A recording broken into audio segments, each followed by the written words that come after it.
I still believe the vast majority of Muslims are moderate people, and they're not extreme radical Muslims.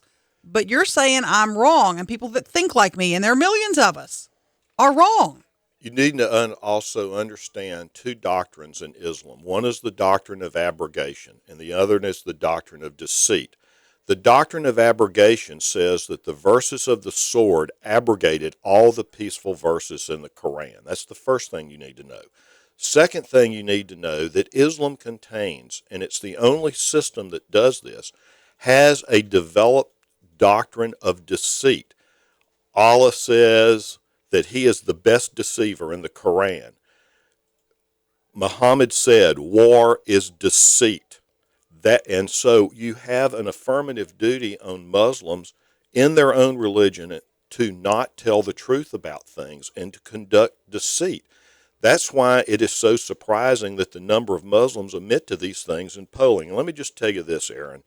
The number one Islamic law institution in the world is the Al-Azhar, Ahazr institution in Cairo, Egypt. Recently, Sheikh Talibi, Tayyeb, the head of the Islamic institution, recently was asked to denounce ISIS, and we know what ISIS theology is. Now, this is the university that is the foremost authority on all things Islamic, and the head of it refused to condemn ISIS. He said, I cannot denounce ISIS as un-Islamic. Said, so here we have the number one head of the world's most prestigious university refusing to denounce ISIS as un-Islamic, even as most Western politicians, like our president and before him President Bush, insist that Islam is a religion of peace and ISIS is not Islamic. Now, pardon me, you hear over and over and over again that Saeed Farouk, the guy last week, and his wife and other Islamic terrorists of that ilk, well, it's just a bastardization of the religion. They're not really true. They're not really true Muslims. Well, here's another thing I was going to say about this university. This is the number one theological institute of Sunni Muslim law in the entire United States. They have and promote a book. It is a free book that calls for the slaughter of Christians and all other infidels. So when you say that, an individual can be a good person, but we're talking about the ideology of the Muslim religion, both Sunni and Shia, and what the doctrines really preach.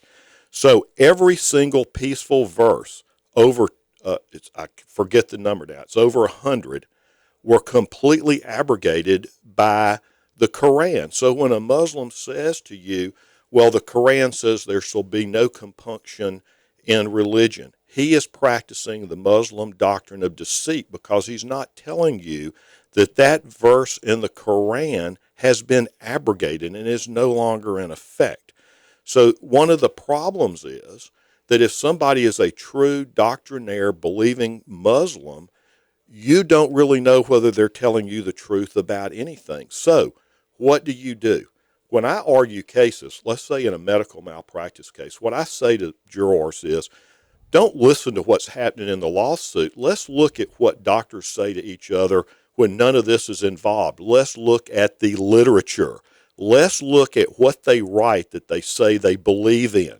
That's what I'm talking about. I'm not talking about what people say.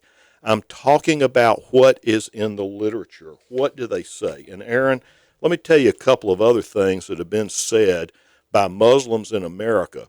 Now, the Council on, what is it, CAR? CAIR, the Council CAIR. On Arabic and Islamic relations. All right, these are some recent quotes. Tied to the Muslim Brotherhood. Yeah, they're a Muslim Brotherhood front group. Scholar Jamal Badi, Badawi, who is a spokesperson and a favorite of CAR, recently said Muslims should not melt in any pot except the Muslim Brotherhood pot. CAR executive in the United States recently said, If you are a practicing Muslim, we are above the law of the land. Time for one more question. Pardon me, Jack. Time for one more in about 60 to 75 seconds. Can there not be any moderate Muslims who do their prayers and they go to work and they go to the mall? They're shopping next to me in the mall, And who don't want to shoot and you, to who put it don't bluntly? want me dead. Well, their ideology wants you to either convert or be conquered and be subjugated.